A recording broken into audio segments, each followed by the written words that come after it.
ध्यानाभ्यास के लिए कृपया अपने नेत्रों को बंद कर लीजिए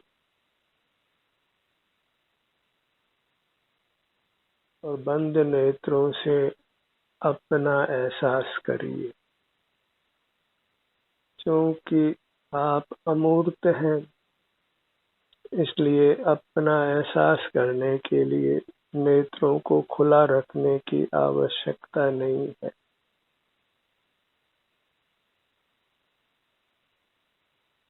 अपने सिर से पैरों तक विस्तार को प्राप्त अपनी अमूर्त काया अंतर्दृष्टि से हमारे अनुभव में आती है।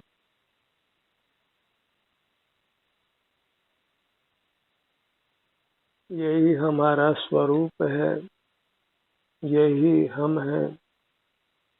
तो अंतर्दृष्टि कर अपनी संभाल करिए,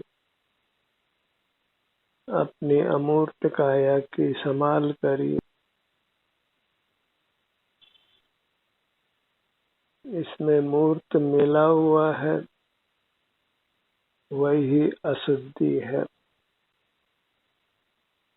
इस मूर्त के मिलावट से हमें अपने आप को मुक्त करना है और उसके लिए बस अपने शरीर पर अपने ध्यान को कायम रखना है। अपने ही अमूर्त शरीर का एहसास करना है।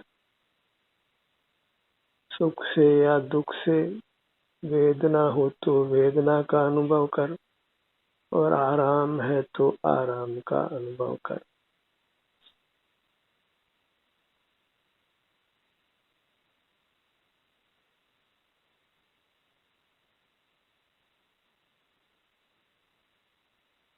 जैसे भी बने वैसे अपनी अमूर्त काया को मूर्त के बंधन से मुक्त करना है। यही सुखी होने का एकमात्र उपाय है। एक साधे सब सदे, सब साधे सब जाए। बस अपने अमूर्त काया को संभाल लीजिए, अपने को संभाल लीजिए। पर पदार्थों के संभाल से हमारी संभाल नहीं होती है। पर की रक्षा करने से हमारी रक्षा नहीं होती है।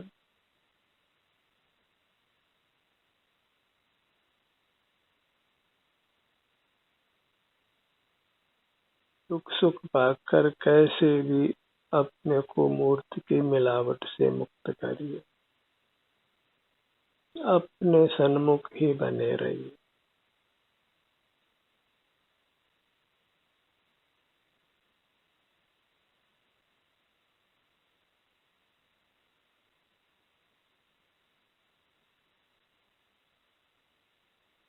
कोई भी जीव दुख नहीं चाहता है, शरीर में अप्रिय संवेदना नहीं चाहता है।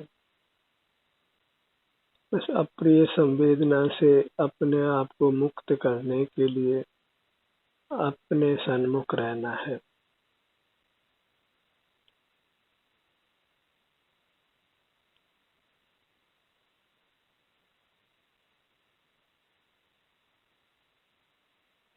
अंतर्दृष्टि कीजिए,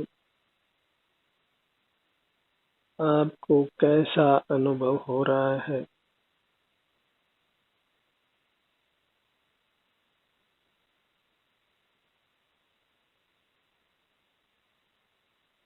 आपके शारीरिक स्वास्थ्य की स्थिति कैसी है। और ये स्थिति खराब है तो उसके जिम्मेदार हम ही हैं। हमने अपनी इस अमूर्त काया की उपेक्षा की है और बाह्य पदार्थों के सन्मुख रहे हैं। बाह्य पदार्थों से सुखी होने का प्रयत्न किया है, बाह्य पदार्थों को ही संभालने में लगे हैं। बाह्य पदार्थों के ही अर्जित रक्षण भोग में लगे हैं।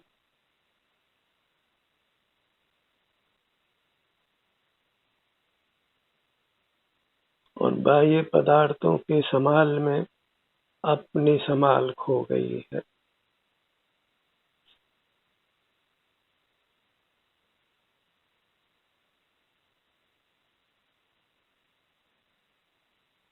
हमारी अमूर्त काया मूर्त कर्मों से बंधी है और हमें इसकी कोई चिंता भी नहीं है।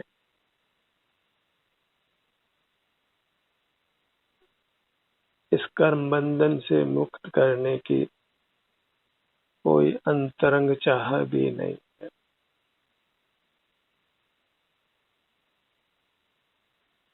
और ये कर्म का बंधन ही हमें नाना दुखों में डालता है। कर्म के बंधन को तो हम दूर नहीं करते और बाह्य उपायों से ही सुखी होना चाहते हैं। सुख हेतु प्रयत्न करते सुख जाता दूर है, क्योंकि हम सुख का यथार्थ प्रयत्न नहीं करते, पराश्रय से ही सुखी होना चाहते हैं।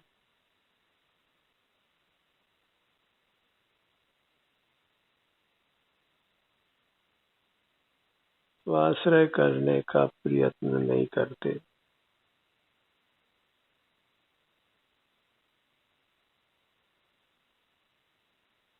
हमें अपना मुख अपनी ओर रखने का ही प्रयत्न करना है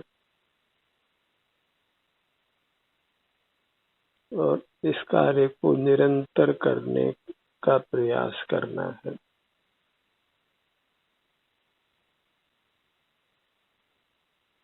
इसके बिना मुक्ति नहीं है, परमात्म पद की प्राप्ति नहीं।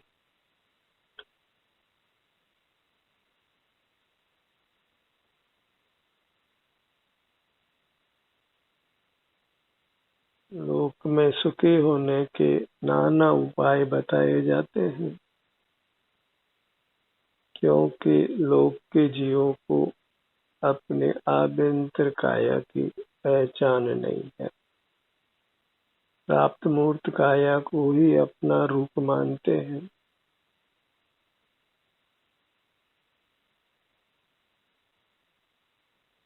उसको बाह्य साधनों से ही स्वस्थ रखना चाहते हैं। हमारी काया बाह्य काया में मिली है और वह अपने संवेदन से ही स्वस्थ रहती है, सुखद रहती है। इस ओर अपना मुख करते हैं तो जो भी कर्म की उपाधि के साथ या सुख दुख अनुभव में आता है, बस उसी का अनुभव करते हुए रहना है। शरीर में सुख हो या दुख हो, वह हमारी ही अवस्था है, हमारा ही वर्तमान रूप है और अपने ही वर्तमान रूप को हमने भोगना है, अनुभव में लेना है। अपने सन्मुख होने पर स्वतः ही अपनी वर्तमान अवस्था का ही हमें अनुभव होता है, वेदन होता है।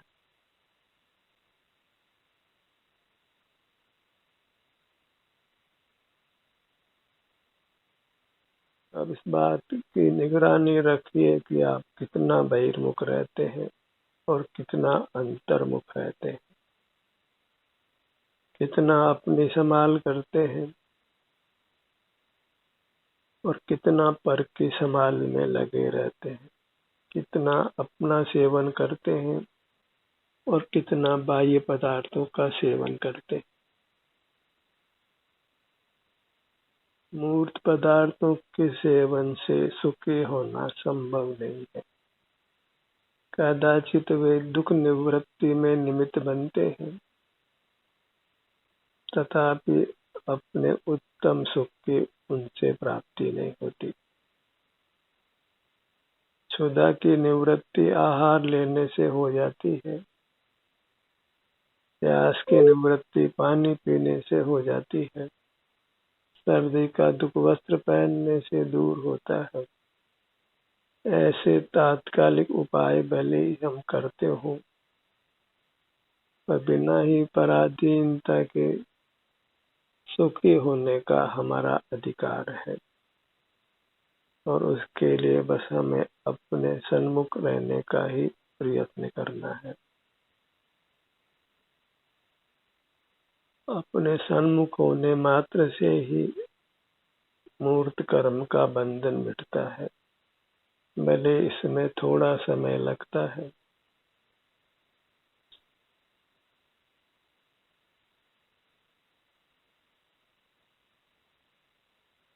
बद्ध मूर्त कर्म को ईंधन मानिए और अपने अंतर्मुखता को ध्यानाग्नि मानिए।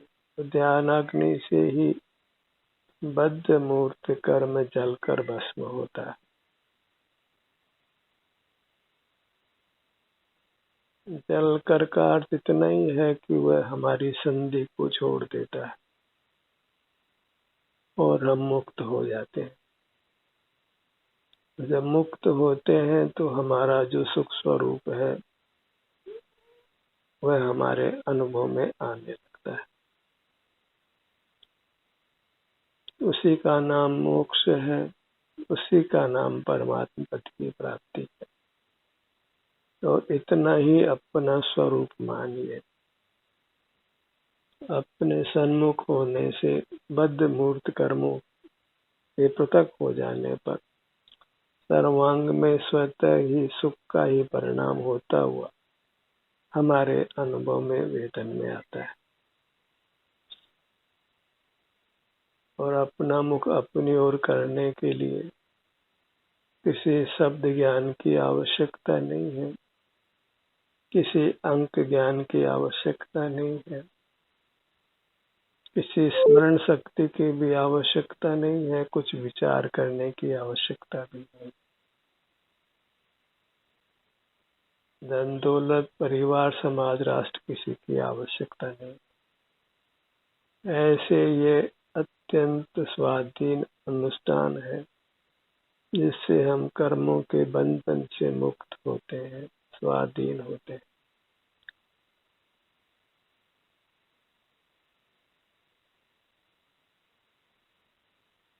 सिर से पांव तक हम मूर्त कर्मों से बंधे हैं, इसलिए हमें अपने ध्यान को सिर से पांव तक ही लाना है।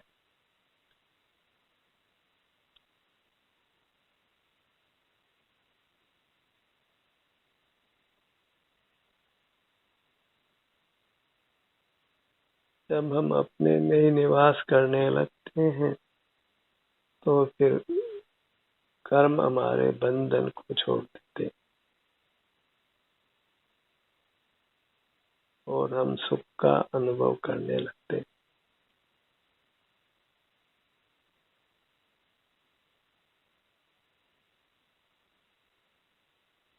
सिर से पांव तक जहाँ भी इष्ट हो वहाँ अपने ध्यान को लाइए, या अंतर्मुख होने पर स्वतः ही हमारा ध्यान किसी भी भाग पर रहता है।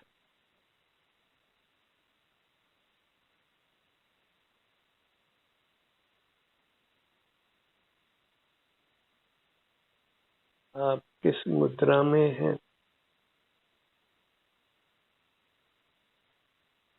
मुद्रा कोई भी हो, बस हमें उसके सन्मुख रहना। अपने सन्मुख रहना, उसी का नाम धर्म ध्यान है और उसी से हम बद्ध मूर्त कर्मों से मुक्त होते हैं। इतनी सी मोक्ष मार्ग की देशना है, इतना सा मोक्ष मार्ग का पुरुषार्थ है, इतना ही चारित्र का स्वरूप है।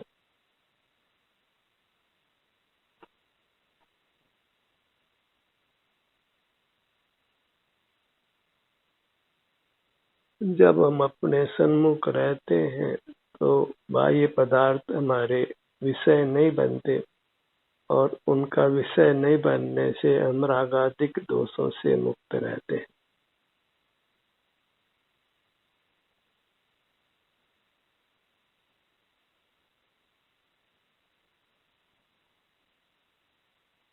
और रागादिक के सद्भाव में ही हम कर्मों के बंधन युक्त होते हैं और उनके उदय में फिर नाना प्रकार का कष्ट उत्पन्न होता है।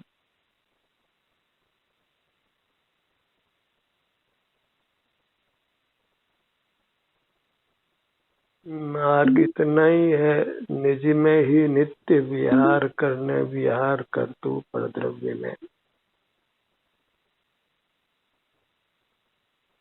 निज में ही अनुरक्त बन, निज में ही संतुष्ट रहे, निज में ही बन तृप्त तू, उत्तम सौख्य हो जिससे तुझे।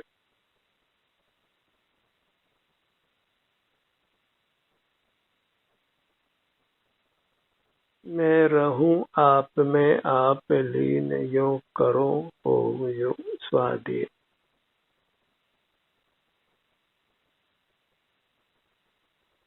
आऊं उतरूं रमलूं निज में, निज में दुविधा ही क्या। जैसे लोक में अपने घर में आने में कोई दुविधा नहीं है, किसी को कोई आपत्ति भी नहीं है, ऐसे ही हमारा वास्तविक निवास अपनी अमूर्त काया है, जिसमें आने में कोई कठिनाई नहीं है और किसी को कोई ऐतराज भी नहीं हो सकता है।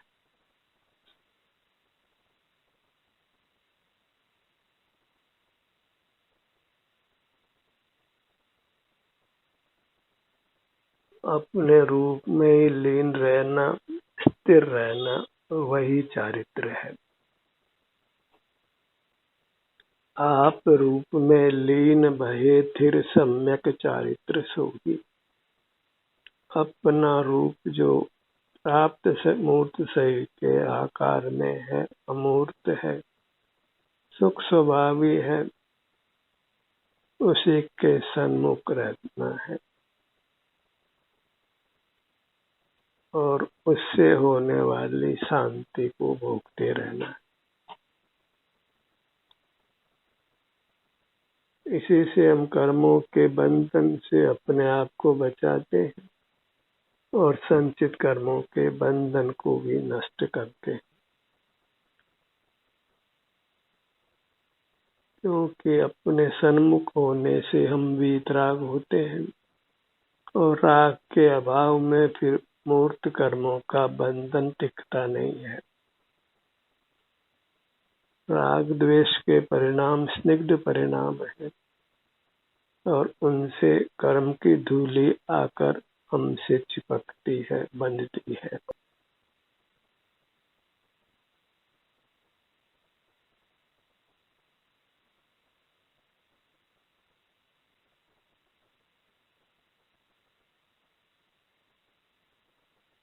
एक ही प्रयास करना है कि हमारी दृष्टि अपने पर रहे, अपने सिर से पैरों तक रहे।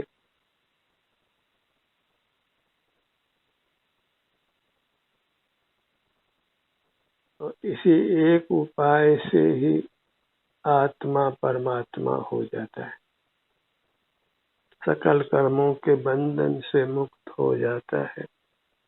जन्म मरण शुदा त्रसा वृद्धावस्था रोग और नाना प्रकार के दुख जो संसार में होते हैं, उन सब से मुक्त हो जाता है।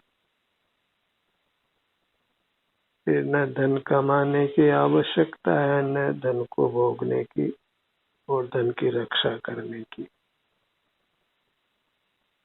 कोई मित्र परिजन का भी संग नहीं चाहिए।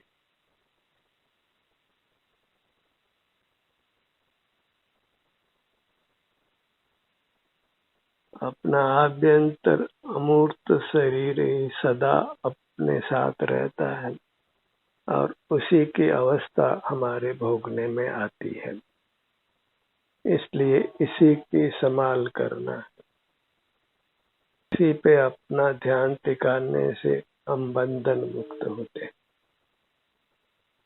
बंधन मुक्ति के लिए कोई बाह्य शस्त्र आदि की आवश्यकता नहीं है। ध्यान ही अपनी सन्मुखता ही वह शस्त्र है जिससे हम मूर्त की संधि से मुक्त हो जाते हैं, परमात्मा हो जाते हैं।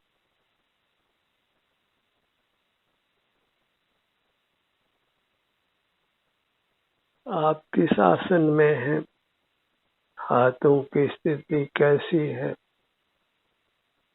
पैरों की स्थिति कैसी है? सिर कहाँ पर है? पैर कहाँ पर है? ललाट कहाँ पर है? और ललाट के भाग में कैसा सुख दुख है?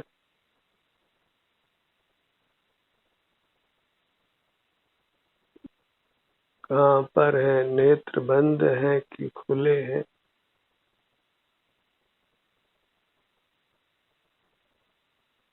दोनों कान कहाँ पर है? कैसे है?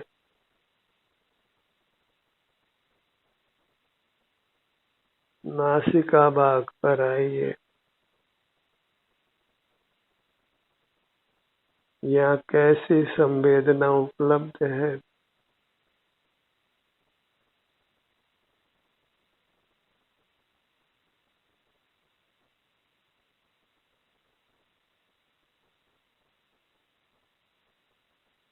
नासिका भाग पर ठहरिए, नासाग्र दृष्टि बनिए।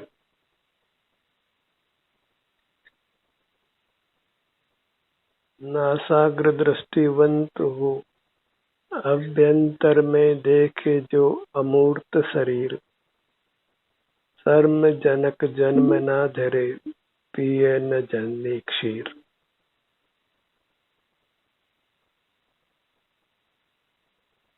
आप अनुभव करे शाश्वत सुख लहंत। अपना अनुभव करके ही जीव शाश्वत उत्तम सुख को पा लेता है। रागादिक विकारों से मुक्त होता है, इंद्रिय ज्ञान से मुक्त होता है और अपने आनंद को भोगता है। निज रस को पी चेतन मिथ्या मल को धो देता है। कासायिक भाव विनष्ट किए निज आनंद अमृत पीता है।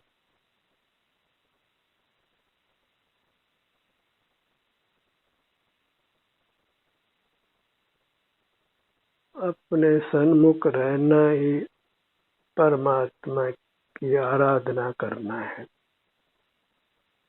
यही परमात्मा दर्शन है, परमात्मा पूजन है और यही तीर्थ यात्रा है।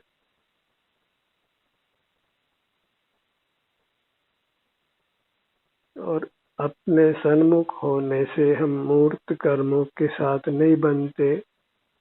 संचित मूर्त कर्म नष्ट हो जाते हैं तो मूर्त काया नहीं मिलती है और मूर्त काया के निमित्त से उसके हलन चलन से जो नाना जीव मरते हैं, उस हिंसा के दोष से भी हम बच जाते हैं।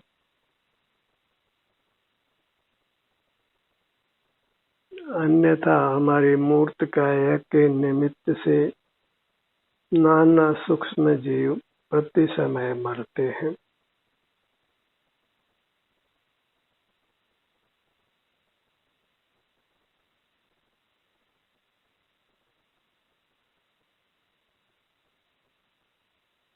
और ये स्वसन्मुखता का काम अभी करना है,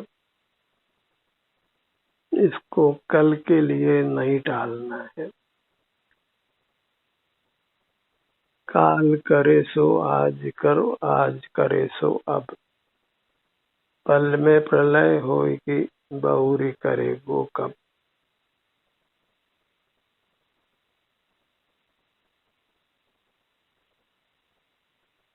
अपने सन्मुख होने से शांति का ही अनुभव होता है, वीतरागता का ही अनुभव होता है, सुख का ही अनुभव होता है। तथापि कर्म का उदय तीव्र होने पर शरीर में वेदना का भी अनुभव होता है। ऐसे सुख दुख दोनों स्थितियों को भोग कर हमें अपने आप को कर्म के बंधन से मुक्त करना है।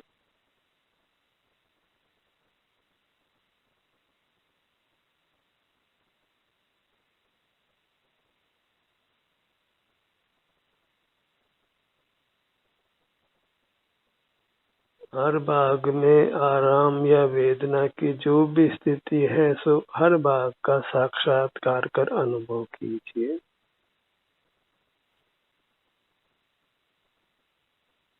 क्योंकि हम सुख स्वभावी हैं, इसलिए अपने हर भाग में सुख गुण का परिणाम पाया जाता है। कर्म के संबंध से वेदना भी होती है, और कर्म का संबंध नहीं हो, कर्म का उदय नहीं हो तो फिर किसी प्रकार की वेदना नहीं होती और सुखद अनुभूति ही प्राप्त होती है।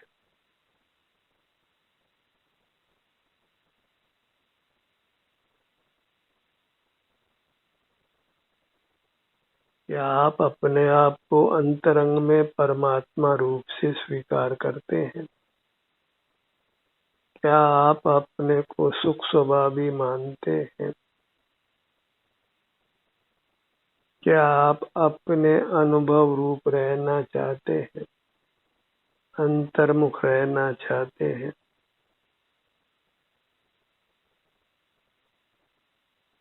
इन सब से अपने परिणामों की स्थिति को जांचिए।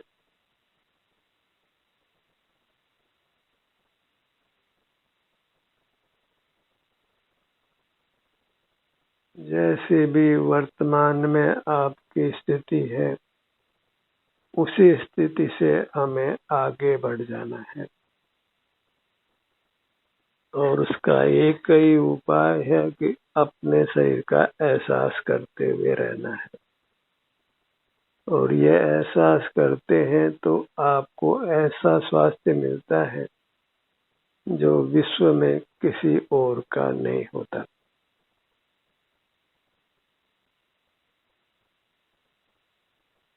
जो मोक्ष मार्ग में चल रहे हैं, बस उन्हीं के समान हमको सुख का अनुभव होता है, और संसारी जीवों को उस प्रकार की सुखद अनुभूति नहीं होती।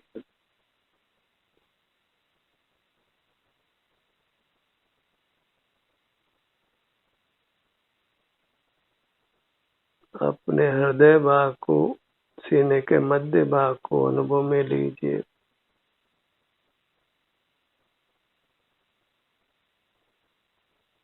आनंद अमृत का सेवन करना हो तो बस अपने ही इस अमूर्त शरीर के किसी भी भाग के सन्मुख रहिए। अपनी इस अमूर्त काया में ही आचरण करिए। वही शील है, वही मर्यादा है। उसी प्रकार मर्यादा पुरुषोत्तम राम बनिए। ध्यान का सत्र यहीं समाप्त होता है। आपकी सहभागिता के लिए धन्यवाद।